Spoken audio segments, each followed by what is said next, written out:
नमस्कार दोस्तों, lower PCS और RO ARO mains GS mark test के इस 19वें वीडियो में मैं प्रशांत आप सबका स्वागत करता हूं। दोस्तों, जैसा कि आप जानते हैं, इस मार्क टेस्ट में हम कुल 25 प्रश्नों को देखते हैं जो कि जीएस के सभी सब्जेक्ट्स को कवर करते हैं। तो चलिए इसी के साथ इस मार्क टेस्ट की हम शुरुआत करते हैं। हमेशा की तरह पहला प्रश्न हमारा एंशिएंट हिस्ट्री से है। निम्नलिखित में से कौन सा कथन सही नहीं है? तो कुल 4 कथन दिए गए हैं, 3 सही हैं, 1 कथन सही नहीं है, उसी को हमें छांटना है। तो पुष्य मित्र शुंग ने 2 अश्वमेघ यज्ञ आयोजित कराए थे, ये सही है। अश्वघोष कनिष्क के समकालीन थे, ये भी सही है। पतंजलि पुष्य मित्र के समकालीन थे, तो ये भी सही है। भरहूत स्तूप बनाने का श्रेय सातकर्णी प्रथम को दिया जाता है, असल में यही गलत है। तो पहले का हमारा जो उत्तर है वो है डी। आइए व्याख्या देखें।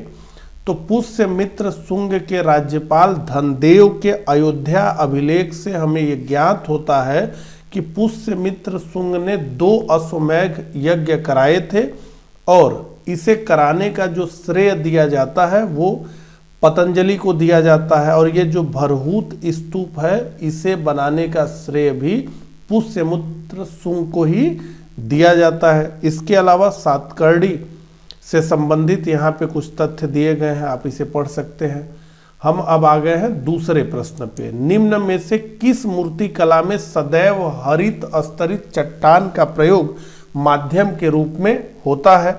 तो मौर्य मूर्ति कला, मथुरा मूर्ति कला, मरदूत मूर्ति कला और गांधार मूर्ति कला। तो निश्चित रूप से इसका उत्तर है गांधार मूर्ति कला। आइए व्याख्या देखें। तो चित्रकला की गांधार शैली का जो सूत्रपात हुआ वो हुआ कुषाण काल में। जो बौद्ध धर्म की 2 शाखाएं हैं, महायान और हीनयान, तो ये महायान संप्रदाय द्वारा इसका किया गया और ये बुद्ध एवं बोधिसत्व की मूर्ति पूजा में आस्था रखते थे।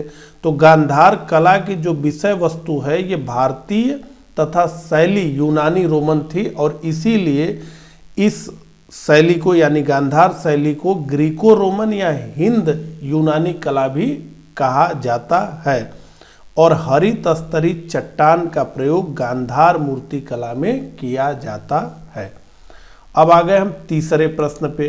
तो निम्नलिखित कथनों पर विचार करना है। कुल 2 कथन दिए गए हैं। पहला, बरकरी संप्रदाय से जुड़े प्रसिद्ध संत नामदेव और तुकाराम थे और रामदास ने परामर्श संप्रदाय की स्थापना की, वे शिवाजी महाराज के समकालीन थे। पूछा यह जा रहा है कि इनमें से कौन कौन से कथन सही हैं? तो सी इसका हमारा उत्तर है। 1 और 2 दोनों कथन सही है। आइए व्याख्या देखें। तो महाराष्ट्र के भक्ति आंदोलन को हम 2 संप्रदायों में देखते हैं। एक बरकरी संप्रदाय, यह संप्रदाय रहस्यवाद से संबद्ध था और इस संप्रदाय से जुड़े प्रसिद्ध संत नामदेव और तुकाराम थे। धरकरी संप्रदाय की बात करें तो यह राम भक्ति से संबंध था और इसके अनुयायी रामदासी कहलाते थे। इसके प्रसिद्ध संत रामदास थे। तो अब रामदास की बात हम करें तो इन्होंने परामर्श संप्रदाय की स्थापना की थी और ये शिवाजी महाराज के समकालीन थे। और एक महत्वपूर्ण तथ्य, इन्होंने 10 बोध नामक ग्रंथ की रचना की थी। अब चौथे प्रश्न पर हम आ गए हैं। गुरु गोविंद सिंह की मृत्यु के बाद गुरु की संस्था समाप्त हो गई, जिसके बाद सिखों का नेतृत्व उनके किस विश्वसनीय शिष्य को सौंप दिया? तो धार्मिक रूप से जो गुरु की परंपरा थी वो तो समाप्त हो गई, लेकिन यहाँ राजनीतिक और सैनिक नेतृत्व की बात की जा रही है। तो ये आसान प्रश्न है, इसका उत्तर आप जानते हैं। बंदा बहादुर ने गुरु गोविंद सिंह जी के बाद सिखों का राजनीतिक और सैनिक नेतृत्व किया। तो आइए यहाँ पे देखें।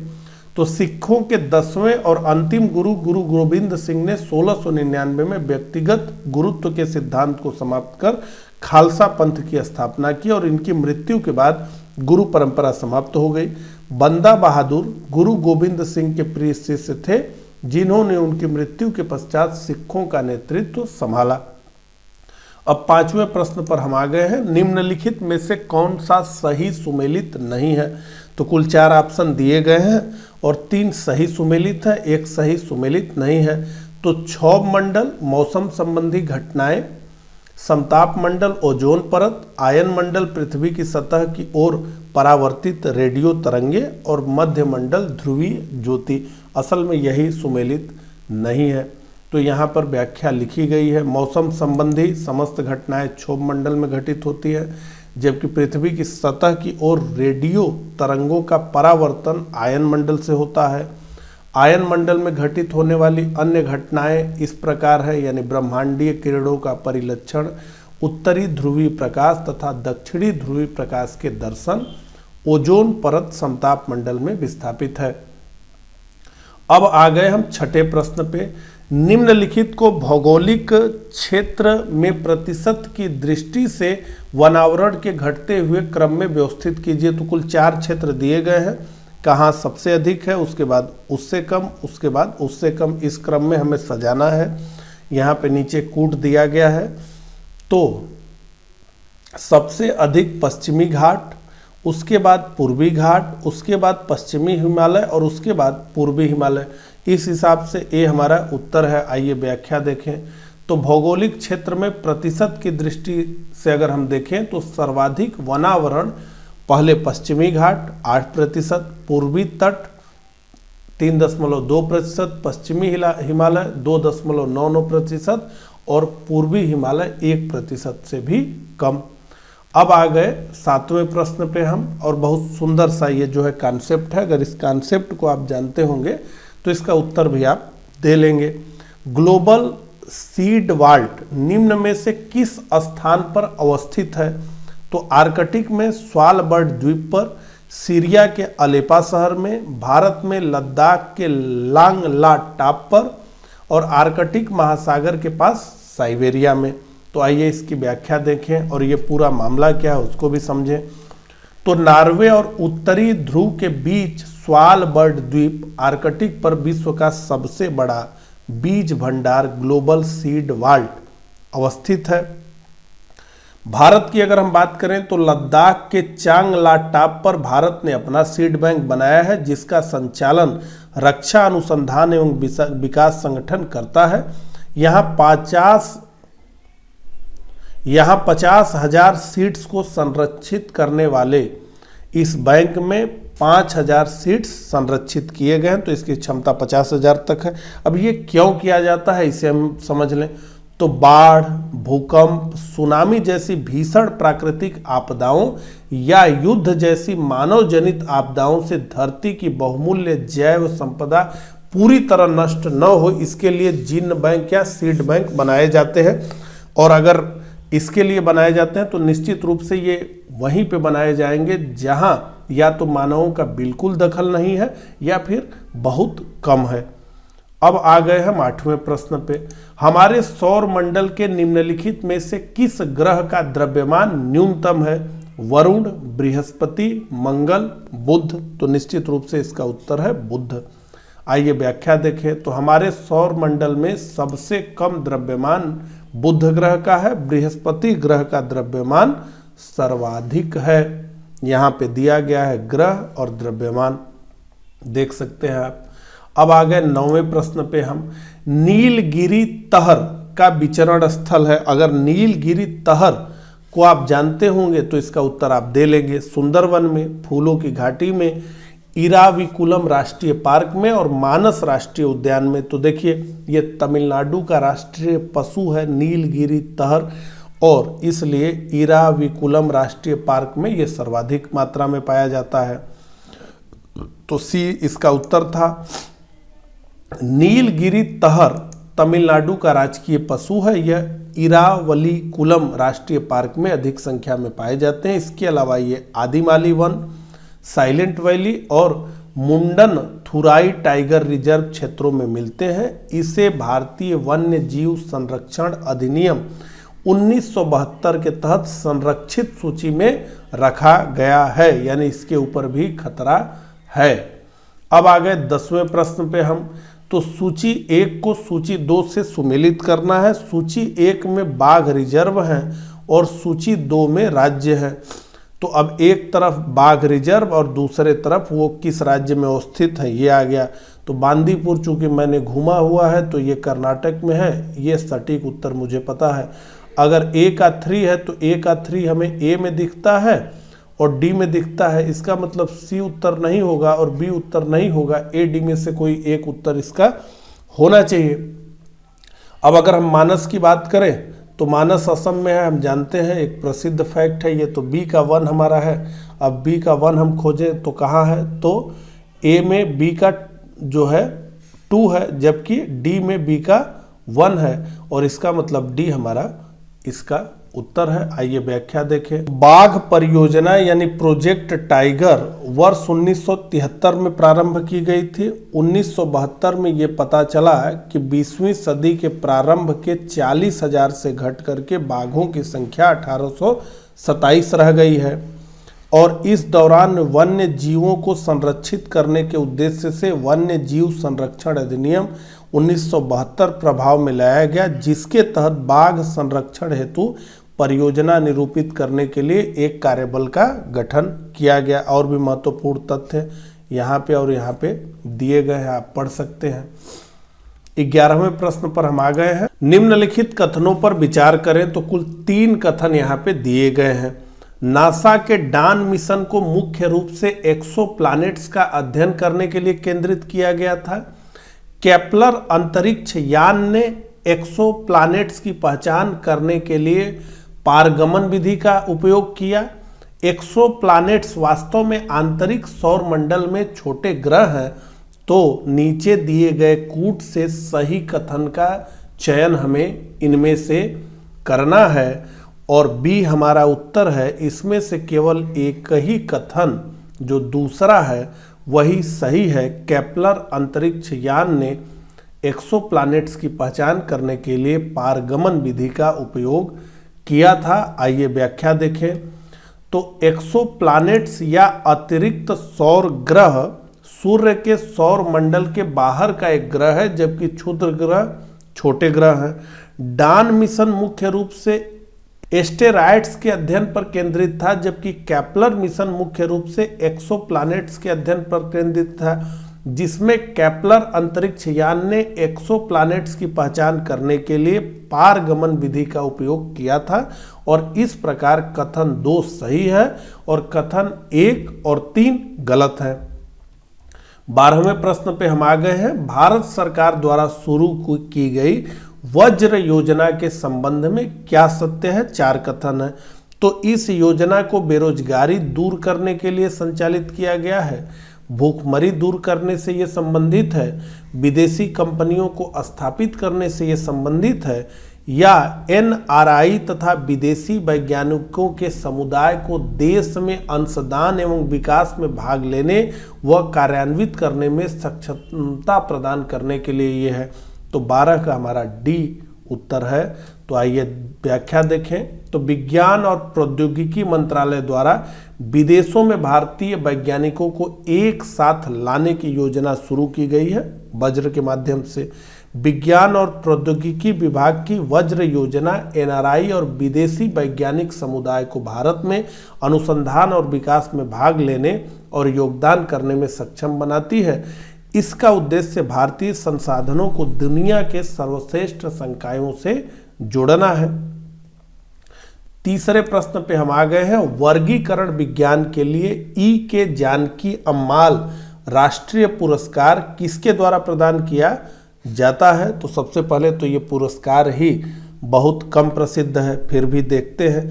कृषि एवं कृषक कल्याण मंत्रालय द्वारा, नवीन और अक्षय ऊर्जा मंत्रालय द्वारा, स्वास्थ्य एवं परिवार कल्याण मंत्रालय द्वारा, पर्यावरण वन एवं जलवायु परिवर्तन मंत्रालय द्वारा ही ये पुरस्कार दिया जाता है। तो 13 का हमारा उत्तर है डी। तो इस पुरस्कार जिसके नाम पे दिया जाता है उसे थोड़ा हम देख लें। तो पद्मश्री सम्मान से सम्मानित जानकी अम्माल भारतीय विज्ञान अकादमी की संस्थापक फेलो रही हैं। उन्होंने बॉटनी के क्षेत्र में जेनेटिक्स, एवोल्यूशन, फाइटोजियोग्राफी तथा एथोनोबॉटनी में कई खोज किए। स्वर्गीय प्रोफेसर जानकी अम्माल ने विशेष रूप से साइटोटैक्सोनॉमी के क्षेत्र में उत्कृष्ट कार्य किया तथा उनका कार्य अनेक युवा वैज्ञानिकों के लिए प्रेरणा का स्रोत रहा। वे बॉटनी की फील्ड में पीएचडी करने वाली भारत की पहली महिला थी। उन्होंने अमेरिका की यूनिवर्सिटी ऑफ मिशिगन से 1931 में बॉटनी में पीएचडी की। तो ये वर्गीकरण विज्ञान यानी टैक्सोनॉमी के लिए E.K. जानकी अम्माल राष्ट्रीय पुरस्कार पर्यावरण, वन एवं जलवायु परिवर्तन मंत्रालय द्वारा दिया जाता है। 5 लाख की नगद और साल वगैरह ये दिया जाता है। और ये वर्ष 2000 में भारत सरकार ने वर्गीकरण विज्ञान के क्षेत्र में इस पुरस्कार को स्थापित किया था। अब आ गए 14वें प्रश्न पे हम। तो जैविक उर्वरक संबंधित सूची 1 को सूची 2 से मिलान करना है और कूट की सहायता से उत्तर छांटना है। तो सूची 1 और सूची 2, तो राइजोबियम, एजोटोबैक्टर, एजोला, फास्फोरस विलेयित। तो देखिए 14 का जो हमारा उत्तर है वो है ए का 4, बी का 3, सी का 2, डी का 1। आइए व्याख्या देखें। तो जैव उर्वरक से तात्पर्य ऐसे सूक्ष्म सजीव जीवाणु जो पौधों के उपयोग के लिए पोषक तत्व उपलब्ध कराते हैं। वस्तुतः जैव उर्वरक का सबसे महत्वपूर्ण कार्य नाइट्रोजन उपलब्धता के संदर्भ में है, क्योंकि वह वायुमंडल से मुक्त नाइट्रोजन को ग्रहण करके पोषक पदार्थ का निर्माण करता है, जिसका उपयोग पौधे अपनी वृद्धि के लिए करते हैं। राइजोबियम, एजोला, एजोस्पिरिलम, लाइपोफेरम, माइकोराइजा आदि जैव उर्वरक के घटक हैं। अब आ गए 15वें प्रश्न पे हम। किसी ठोस पदार्थ को गर्म करने पर सीधे वाष्प में बदलना और ठंडा किए जाने पर पुनः ठोस अवस्था में आ जाना कहलाता है ऊर्ध्वपातन। ठीक है, बी हमारा 15 का उत्तर है। ये व्याख्या देखें। तो ऊर्ध्वपातन किसी ठोस पदार्थ को गर्म करने पर सीधे वाष्प में बदलना और ठंडा किए जाने पर पुनः सीधे ठोस में आ जाना ऊर्ध्वपातन कहलाता है।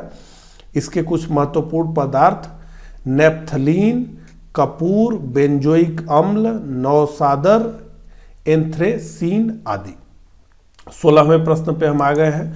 निम्नलिखित कथनों पर विचार करना है। 2 कथन है। जंग लगने पर लोहे का भार ऑक्सीजन की मात्रा जुड़ने के कारण बढ़ जाता है। लोहे का भार उतना ही बढ़ता है जितना वह ऑक्सीजन ग्रहण करता है। तो कौन कौन से कथन सही है इसमें यही पूछा जा रहा है। और 1 और 2 दोनों कथन इसमें सही हैं। व्याख्या देखें। तो लोहे पर जंग लगना रासायनिक परिवर्तन का उदाहरण है जो हवा की नमी तथा ऑक्सीजन के कारण लगता है। लोहे में जंग लगने के बाद लोहे का भार उतना ही बढ़ता है जितना मात्रा में वह ऑक्सीजन ग्रहण करता है। साधारण ताप पर लोहा शुष्क हवा से कोई प्रतिक्रिया नहीं करता।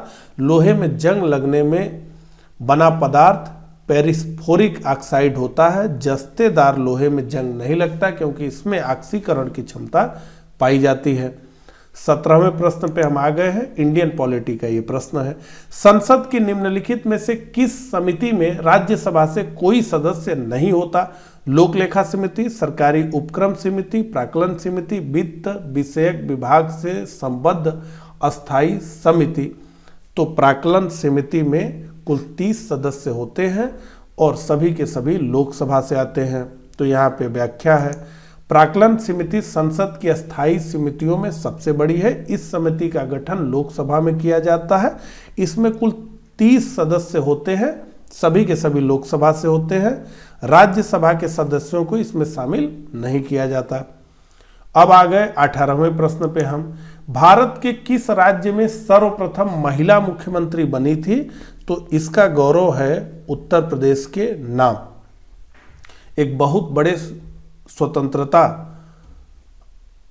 आंदोलन के नेता की ये पत्नी थी। कमेंट करके बताइएगा कि उनका क्या नाम था। निम्नलिखित में से कौन सा युग्म सुमेलित नहीं है? तो पंचायती राज से जुड़ी हुई समितियां यहाँ पे दी गई हैं और कौन सा युग्म सुमेलित नहीं है ये आपसे पूछा जा रहा है। अशोक मेहता समिति 1977 में बनी थी और इसलिए यही सुमेलित नहीं है। तो अशोक मेहता समिति 1977, इस समिति में कुल 13 सदस्य थे जिन्होंने त्रिस्तरीय ढांचे के स्थान पर द्विस्तरीय ढांचे की व्यवस्था का सुझाव दिया था। अब आ गए हम 20वें प्रश्न पे। ऑनलाइन बैंकिंग के संदर्भ में अक्सर सुना जाने वाला आरटीजीएस का पूर्ण रूप क्या है? Real time gross settlement, real time gross settlement, rapid time gross settlement, rapid time gross service, इनमें से कोई नहीं। तो पहला इसका उत्तर है रियल टाइम ग्रॉस सेटलमेंट। अब आ गए हम 21वें प्रश्न पे। उत्तर प्रदेश से जुड़ा हुआ यह प्रश्न है, मुंशी प्रेमचंद्र का जन्म कहां हुआ था?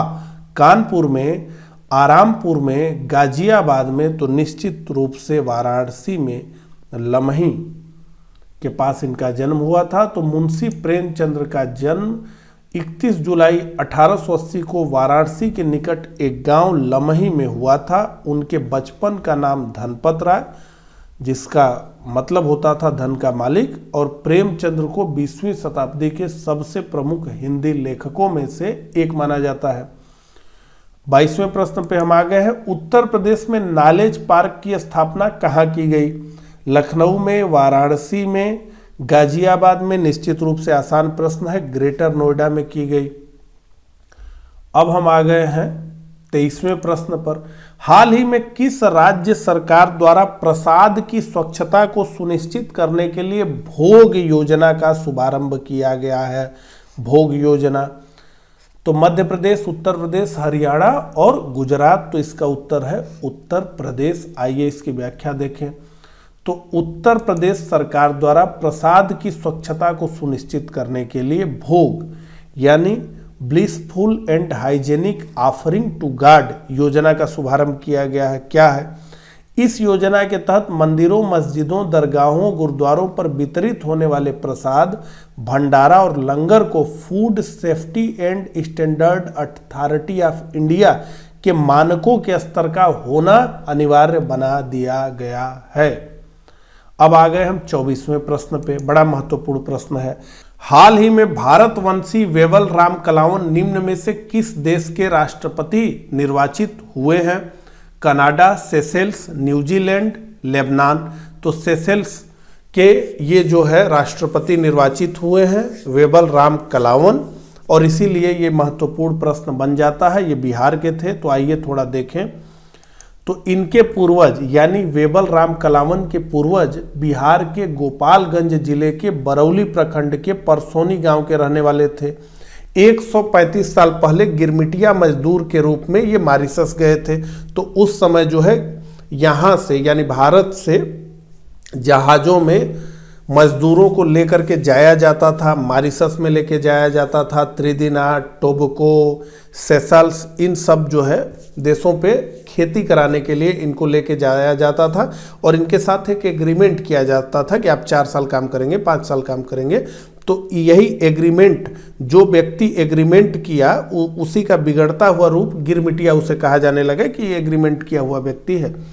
तो 135 साल पहले इनके जो पूर्वज थे वेबल राम कलावन के, वो मॉरिशस गए और इसके बाद इनका एग्रीमेंट समाप्त हो गया होगा तो ये सेशल्स चले गए। सेशल्स में ये फिर जो है रहने लगे और यहीं पर वेबल राम कलावन का जन्म हुआ। अभी 2 साल पहले वो बिहार में आए हुए थे। लगातार वो राष्ट्रपति का चुनाव वहाँ पे लड़ते रहे हैं। तो अपने गांव में वो आए थे, उनकी जाति वगैरह भी उनके गांव के लोगों ने पहचान ली है। तो ये एक व्यंग था। तो आए हुए थे और उन्होंने कहा था कि मैं राष्ट्रपति बन जाऊंगा तो फिर आऊँगा भी, और राष्ट्रपति बन गए। तो वहाँ उनका इंतजार भी किया जा रहा है। तो वेबल राम कलावन की जो पार्टी थी उसका नाम था लियोन डेमोक्रेटिक सेसेल्वा पार्टी, और सेशल्स की राजधानी विक्टोरिया और मुद्रा सेशली रुपया है। अब आ गए हम 25वें प्रश्न पे। हाल ही में किस शहर के नगर निगम ने आईपीएल की तर्ज पर प्लास्टिक प्रीमियर लीग की शुरुआत की है? तो बहुत अच्छा ये कॉन्सेप्ट है। मुंबई, भोपाल, जयपुर, इंदौर। तो जैसा कि आप जानते हैं लगातार कई सालों से स्वच्छता रैंकिंग में इंदौर सबसे ऊपर है। उसके बाद भी इंदौर नगर निगम लगातार जो है स्वच्छता के प्रति अलग अलग तरीके से पहल करता रहा है, और ये भी प्लास्टिक प्रीमियर लीग भी उसी प्रकार की एक पहल है। क्या करना है इसमें? तो इसमें जो है टीम बनाई गई है और इन टीमों को व्हीकल्स प्रदान किए जाएंगे और जो टीम 1 टन कूड़ा एकत्र करेगी सबसे जल्दी उसे 10 रन दिया जाएगा। और इस प्रकार से ये पूरा कॉन्सेप्ट है। तो टीमें निकलेंगी, सटासट कूड़ा बटोरेंगी, उसको जो है वहाँ पहुँचाएंगे और अपना नंबर इंगित करेंगे और फाइनल जो है इसी के आधार पर रिजल्ट निकलेगा। बहुत अच्छा कॉन्सेप्ट है। तो इस प्रकार से ये मॉक टेस्ट यहीं पे समाप्त होता है। कमेंट बॉक्स में अपना स्कोर बताइएगा। मिलता हूँ इसी तरह के अगले वीडियो में, तब तक के लिए आप सभी को नमस्कार।